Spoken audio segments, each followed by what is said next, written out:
This here is from a site called Depth Delusion. I cover once in a while. It's from 1 day ago, and this person claims they're newly an Amber Heard supporter. That's one reason I keep covering this, is because they're still out there. Hello, Depth Delusion. I'm a former Depth supporter, as in I believed his version of events, or close to it, just an hour ago. Thank you guys for linking me this video. I'm a quarter way through Medisone's documentary, and it has sufficiently horrified me.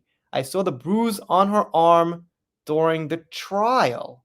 So, wait, didn't Amber wear long sleeves every single day during the trial? And if she had a bruise in the trial, wouldn't that be from someone aside Johnny? Because they were separated.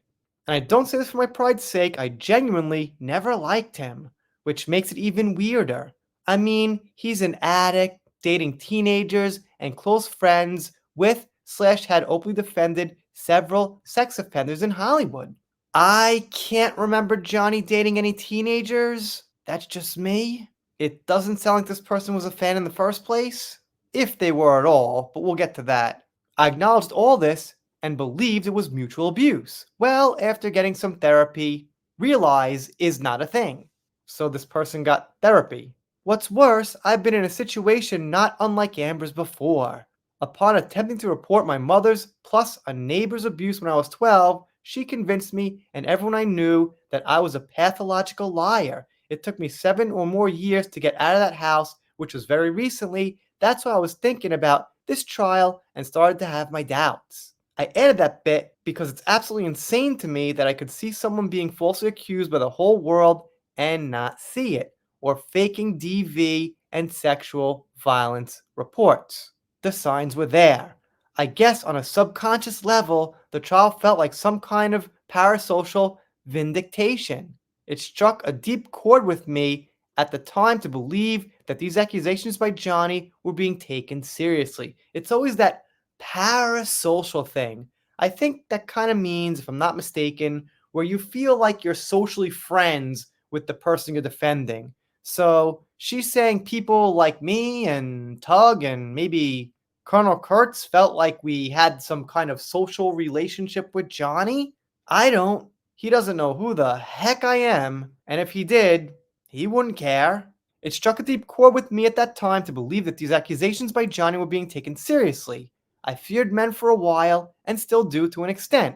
So, whenever I had my doubts, I usually end up blaming it on misandry, which was really easy given it was the go-to of depth supporters. This isn't quite making sense to me. Maybe I'm the only one. I'm still confused by a lot of Amber's behavior in the trial, but I no longer believe she was the aggressor, and I can't even begin to imagine what she's going through right now. Now I'm just wondering how the hell Giants defense team pulled this off. Maybe because they were working with the truth? I notice now that there was not really any focus on Johnny, just Amber. If you looked into Johnny for too long, you'd see some stuff contradictory to the narrative. I'm sure this person lists that. I guess not. They don't list that. It genuinely scares me that I was at all susceptible to that kind of manipulation. I can't deny it was convincing. If you just watch the trial alone, maybe I'm so accustomed to being gaslit, I can't trust my own judgment anymore. I don't know. I'd love to hear input from you guys. I think I don't know is kind of the main theme here with this person. This person offers that years of preparation, media manipulation, and narrative shaping behind the scenes was how Johnny's team pulled it off. And of course, YouTubers don't get away from the blame. And of course, the Daily Wire spent thousands running anti Amber Heard ads on Instagram and Facebook. I'd be willing to bet there were others of their ilk that did the same. I tried to tell people, Ben Shapiro and a lot of people in the right wing in general were heavily against Amber. Yes, exactly. Tug and the real Laura B are the only ones they admitted to colluding with. There's certainly more that we don't know about.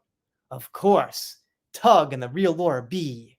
These shadowy figures. Anyway, my point here isn't some disjointed word salad of a post. My point is that every day, Amber fans are still active. Even if this is fake, even if an Amber fan wrote this and they were never a Johnny fan, it still shows activity.